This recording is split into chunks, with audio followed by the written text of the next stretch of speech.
Hey guys, welcome back to my YouTube channel. My name is Melissa. If you're new here, welcome to my channel. If you're new here, welcome to my channel. My name is Melissa. I know that I have not uploaded in a while and I'm so sorry about that. I haven't uploaded since, I don't even know when was the last video, but I know that the last video that I uploaded was in my new apartment. If you can see the background I have is, it's the holidays and getting back to work and just everything, and I started to do a new list. So I will not be talking about celebrities in general anymore. I will be talking about celebrities' death, missing kids, missing adult WWE superstars, and soft cases. The only thing what I am going to be adding to the list into my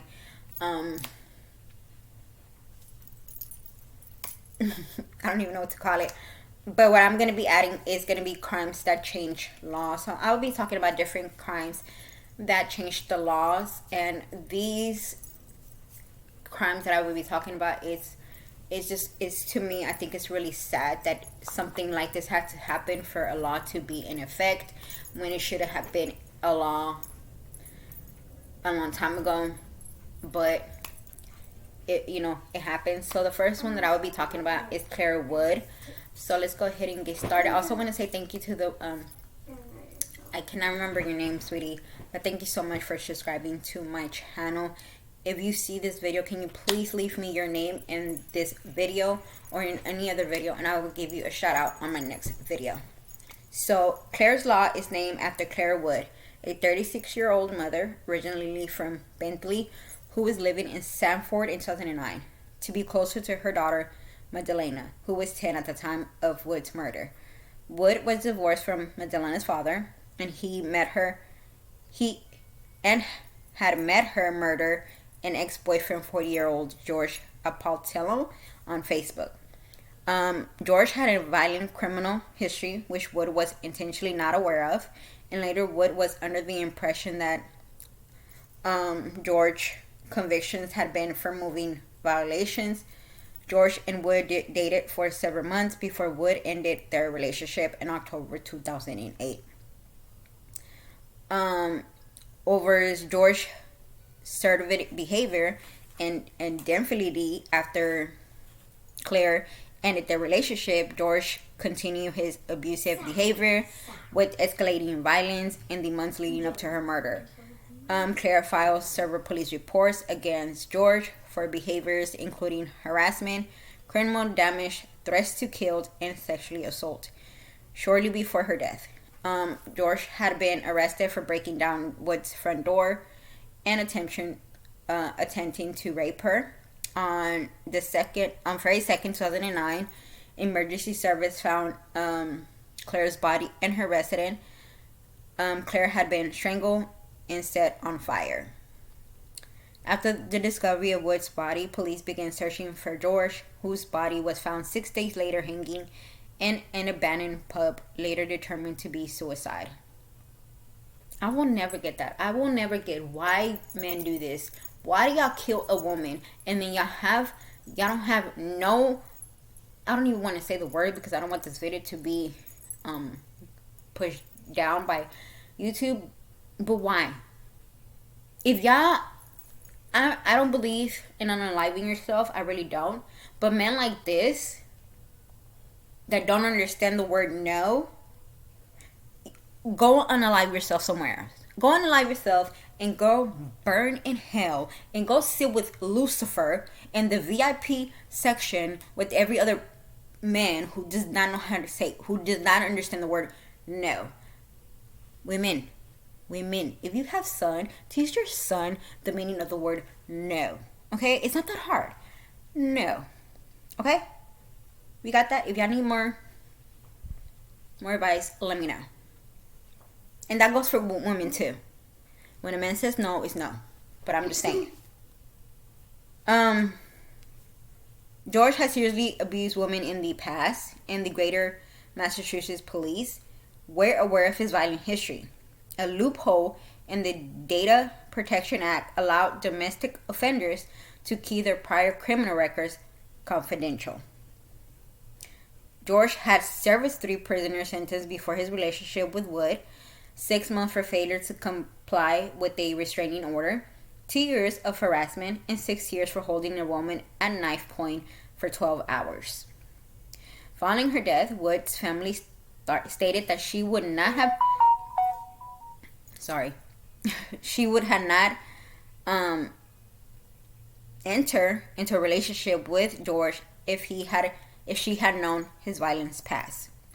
In a report in Wood's case, the Independent Police Complaints Commission noted that there had been individual failing by officers who demonstrated, in some cases, a shocking lack of understanding about the nature of domestic violence. In this connection, one commentator had noted that given the GMP failure, it is unclear whether Clare's law alone would have prevented Wood's murder. Following Wood's death, her father campaigning to create legal means for police to warp potential targets of abuse of their partner's violence past. Historical police in England and Wales have not responded effectively to domestic abuse. In 2014, report by his minister, Inspirated of Constantly, concluded that, quote, the overall police response to victims of domestic abuse is not good enough. Unexplainable failings in court policing activities, investigating crime, preventing crime, bringing offenders to justice, and keeping the victims safe are the principal reasons for this. End quote. In the United Kingdom, the Domestic Violence Crime and Victims Act in 2004 and the 2011 policy document called the End Violence Against Women and Girls represents some recent attempts to combine domestic abuse, additional crime, and Security Act in 2010, created 2 new legal status that Domestic Violence Protection Notice and Domestic Violence Protection Order intend to protect potential targets of abuse from violence. So yeah, that is the case, guys. I think this is a really short video, and that's okay, but I want to give you my opinion on this. I think that they should have stronger laws, especially here in the United States, when it comes to these type of things like stalkers.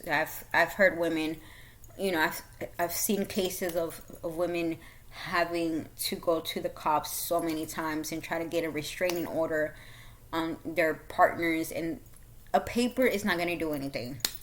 Okay, the cop is going to go to your house and be like, hey, your ex-girlfriend said you're stalking her, you need to get away, here's the paper, this is what's going to happen. No, I feel like there should be stronger laws with this, and when I mean stronger laws is if I, as a woman, or even as a person, because it happens to men too, it's not just women, it happens to both, but I'm using a woman because I've seen happening to women more than I do men, but just say you have a stalker who's your boyfriend, he's stalking you, you know he is, you go to police. Instead of you giving these people a paper saying, hey, you need to stay away from this person, no. Put them in prison. Put them in jail. Do something. Because it's going to get to the point that they're going to lose their life. They're going to lose their lives. And then what?